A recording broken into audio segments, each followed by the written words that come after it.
আজকে তো সানডে, আর সানডে বিকেলবেলা একটু ঘুরতে না গেলে মনটা তো একটু খারাপ লাগে।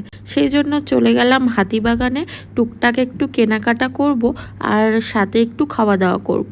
মেনলি ভেবেছিলাম হাতিবাগান যখন যাচ্ছি কাছাকাছি নীলাচল আছে, সেখানে গিয়ে একটু খাওয়া দাওয়া করব, মানে মাছের কচুরিটা বেসিক্যালি খাবো। তো সেই জন্য একটু টুকটাক কেনাকাটার পরে খোঁজ শুরু হলো নীলাচলের। ওই যে দেখতে পেয়ে গেছি নীলাচল, চলো এবার মাছের কচুরিটা খাওয়া যাক, আর খেয়ে তোমাদের আমি বলবো যে কীরকম লাগলো।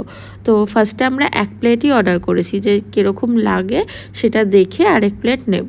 তো আমাদের এক প্লেট খাওয়ার পরে মনে হয়েছে ঠিক আছে, তবে আরেক প্লেট খাওয়ার মতন নয়। আর তারপরে কিছুটা হেঁটে এই ব্রোস কাবাবটায় গেলাম। আমি তো কাবাব খেতে খুবই ভালোবাসি, সেই জন্য আমার কাবাবটা খেতে বেশ ভালো লেগেছে। একটা মালাই কাবাব নিয়ে নিয়েছিলাম, বেশ টেস্টি ছিল। 60 রুপিস মাত্র দাম ছিল এক প্লেটের। এবার বাগবাজার গেছে, একটু ঘাটে বসে আড্ডা না দিলে হয়। আর সাথে খেলাম এই মালাই কুলফিটা, বেশ সুন্দর ছিল।